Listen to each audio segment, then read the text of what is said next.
ഇത് നമ്മൾ കാണിക്കാൻ പോകുന്നത് ചിരവയൊന്നും ഇല്ലാതെ തന്നെ തേങ്ങ എങ്ങനെ തിരുമാം എന്നാണ് നമ്മൾ കാണിക്കാൻ പോകുന്നത്. മിക്ക വീട്ടമ്മമാരുടെ ഒരു പ്രധാന പ്രശ്നമാണ് ഈ തേങ്ങ തിരുമുന്നതും ചിരവയിട്ട് തേങ്ങ തിരുമുന്നതൊക്കെ. മിക്കവാറും ഉള്ളവർ വീട്ടിൽ പോലും ഇപ്പം ചിരവയൊന്നും കാണാറില്ല. വളരെ പാടുപെട്ട് അല്ലെങ്കിൽ വെളിയിൽ നിന്ന് വാങ്ങിക്കുന്ന തേങ്ങ തിരുമിയതൊക്കെയാണ് എല്ലാവരും യൂസ് ചെയ്യുന്നത്. പക്ഷേ ചിരവയൊന്നും ഇല്ലാതെ തന്നെ നല്ല ഒന്നാന്തരമായിട്ട് തേങ്ങ എങ്ങനെ തിരുമാവുന്നതാണ്, തിരുമിയതുപോലെ എടുക്കുന്നത് എങ്ങനെയാണെന്നാണ് ഇന്ന് കാണിക്കുന്നത്. അതിന് വേണ്ടിയിട്ട് ഞാനിപ്പം 2 തേങ്ങ എടുത്ത് വെച്ചിട്ടുണ്ട്. ഇത് നമുക്കൊന്ന് പൊട്ടിച്ചെടുക്കണം.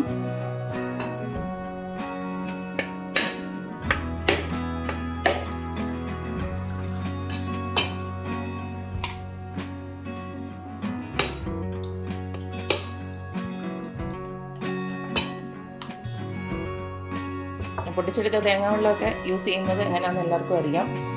ഇത് കുടിക്കാൻ യൂസ് ചെയ്യാം, അല്ലെങ്കിൽ നമ്മുടെ അപ്പത്തിനൊക്കെ അരയ്ക്കുമ്പോഴൊക്കെ ആണെങ്കിലും നല്ലതാണ്. ഈ തേങ്ങ വെള്ളം വെച്ചിട്ട് ഇതിനകത്ത് കുറച്ച് പഞ്ചസാരയൊക്കെ ഇട്ട് വെച്ച് കഴിഞ്ഞാൽ ഈസ്റ്റൊക്കെ ഒഴിവാക്കിയിട്ട് നമുക്ക് ഈ തേങ്ങ വെള്ളം നമുക്ക് യൂസ് ചെയ്യാം. ഒന്ന് അരിച്ചെടുത്ത് വെച്ചാൽ മതി. അപ്പോൾ നമുക്ക് ഇതിനെയും എങ്ങനെയാണ് ചിരവയില്ലാതെ തിരുമുന്നതെന്ന് നോക്കിയിട്ട് വരാം. നമ്മുടെ ചിരവയില്ലാതെ തേങ്ങ തിരുമാനായിട്ട് ചിരവയ്ക്ക് പകരം നമുക്ക് ഒറ്റ സാധനം മതി, നമ്മുടെ ഇഡ്ഡലിക്കുട്ടകം മതി. ആ ഒരു ഇഡ്ഡലിക്കുട്ടകത്തിലേക്ക് നമ്മുടെ മുറിച്ച് വെച്ച തേങ്ങയില്ലേ അതിങ്ങനെ ഓരോന്നായിട്ടൊന്ന് കമത്തി വെച്ച് കൊടുക്കാം. ഞാൻ സ്റ്റൗ ഓണാക്കിയിട്ടുണ്ട് വെള്ളം വെച്ചിട്ട്. ഇതിനെ ഒന്ന് അടച്ചു വെച്ച് നന്നായിട്ടൊന്ന് ആവി കയറ്റണം. ഇതിപ്പോൾ ഞാൻ അടച്ചു വെച്ചിട്ടുണ്ട്. ഒരു 1/4 മണിക്കൂർ, ഒരു 15 മിനിറ്റോളം ഇതൊന്ന് നന്നായിട്ടൊന്ന് ആവി കയറണം. ആവി കയറിയിട്ട് പിന്നീട് എങ്ങനെയാണ് ഇത് നമ്മുടെ തേങ്ങ തിരുമിയതുപോലെ എടുക്കുന്നതെന്ന് കാണിച്ചു തരാം. അപ്പം നമ്മുടെ തേങ്ങ മുറി ഞാനൊരു 15 മുതൽ 20 മിനിറ്റ് വരെ ഒന്ന് സ്റ്റീം ചെയ്തെടുത്തിട്ടുണ്ട്. ഇനി ഇത് നന്നായിട്ടൊന്ന് തണുത്തതിന് ശേഷം നമുക്ക് ഈ തേങ്ങ ഇതിൽ നിന്നൊന്ന് വിടുവിച്ചെടുക്കണം, നമ്മുടെ ഷെല്ലിൽ നിന്ന്. അപ്പം നമ്മുടെ തേങ്ങ ഒന്ന് തണുത്ത് വന്നിട്ടുണ്ട്. ആ സമയത്ത് നമുക്ക് ഇതിൽ നിന്നൊന്ന് ഇങ്ങനെ ഒന്ന് വിടുവിച്ചെടുക്കണം.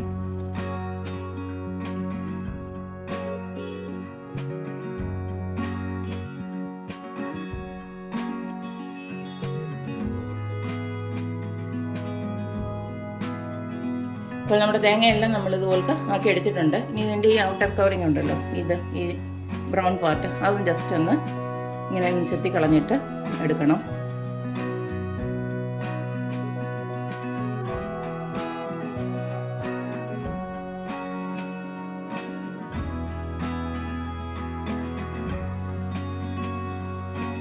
അപ്പോൾ നമ്മുടെ തേങ്ങയെല്ലാം ഇതുപോലെ ഔട്ടർ കവറിങ് ഒക്കെ ഇതുപോലെ കളഞ്ഞിട്ട് ഇത് മാറ്റി വെച്ചിട്ടുണ്ട്.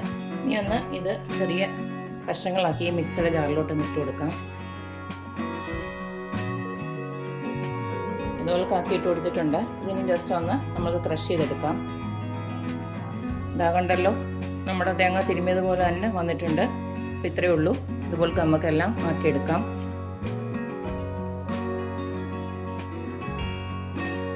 അപ്പം ഞാൻ ഒരു പകുതി ഭാഗം തേങ്ങയും ഇതുപോലെ ആക്കിയെടുത്തിട്ടുണ്ട്.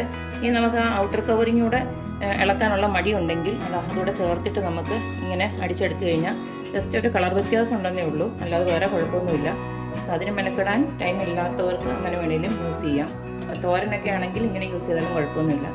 നമ്മൾ പുട്ടിനൊക്കെ എടുക്കുമ്പോൾ നമുക്ക് ആ ഒരു ഒറിജിനൽ വൈറ്റ് കളർ കിട്ടാൻ വേണ്ടിയാണ് ഇങ്ങനെ ചെയ്തത്. ഇങ്ങനെ ആണെങ്കിലും കുഴപ്പമൊന്നുമില്ല, കാണിച്ചു തരാം.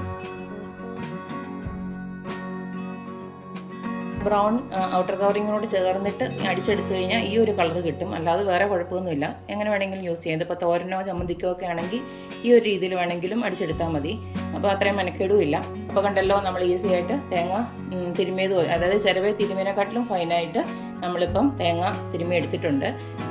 വെറും ഒരു മിക്സഡ് ജാറും അല്ലെങ്കിൽ ഒരു ഇഡ്ഡലി തട്ടും മാത്രം മതി. നമ്മുടെ അടിപൊളിയായിട്ട് നമുക്ക് തേങ്ങ തിരുമിയതുപോലെ തന്നെ എടുക്കാം. അപ്പോൾ ഈ ഒരു മെത്തേഡിൽ എല്ലാവരും ഒന്ന് ട്രൈ ചെയ്ത് നോക്കണം.